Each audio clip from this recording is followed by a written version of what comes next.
ഉമ്മയെപ്പോലെ നമ്മളെ സ്നേഹിക്കുന്ന വേറൊരാളും കൂടി ഉണ്ട്. അത് നമ്മളെ ഉപ്പയാണ്. ഉപ്പാന്റെ മുഖം മനസ്സിലേക്ക് കൊണ്ടുപോകും. ഉപ്പാൻ ഓർമ്മ വരുന്നില്ലേ? ഉപ്പ എപ്പോഴും ഗൗരവത്തിൽ നടക്കുമായിരിക്കും.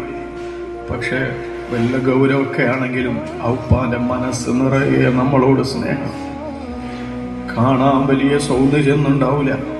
കാരണം നിങ്ങൾക്ക് വേണ്ടി ജീവിച്ചപ്പോ, നിങ്ങൾക്ക് വേണ്ടി വെയിൽ കൊണ്ടപ്പോ ഉപ്പാന്റെ സൗന്ദര്യവും ഉപ്പാന്റെ ആരോഗ്യമൊക്കെ പോയിട്ടുണ്ട്.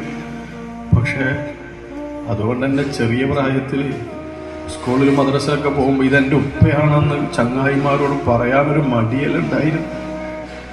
എന്ത് മടിയുണ്ടായിട്ടെന്താ കാര്യം? ആ ഉപ്പ ക്ഷീണിച്ചു പോയത് നമുക്ക് വേണ്ടിയാണ്. ആ ഉപ്പ മെലിഞ്ഞു പോയത് നമുക്ക് വേണ്ടിയാണ്. ആ ഉപ്പ രോഗിയായി പോയത് നമ്മളെ പോറ്റുന്ന തിരക്കിനിടയിൽ ആരോഗ്യം ശ്രദ്ധിക്കാൻ ഉപ്പാക്ക് സമയം കിട്ടിയിട്ടില്ല. പാവാണ്. ആ ഉപ്പ ദുനിയാവിൽ കുറെ സുഖിച്ചിട്ടൊന്നുമില്ല, കുറെ സന്തോഷിച്ചിട്ടൊന്നുമില്ല. ഒരുപാട് കഷ്ടപ്പാടുകൾ ബാക്കിയാക്കിയിട്ടാണ് പോയത്.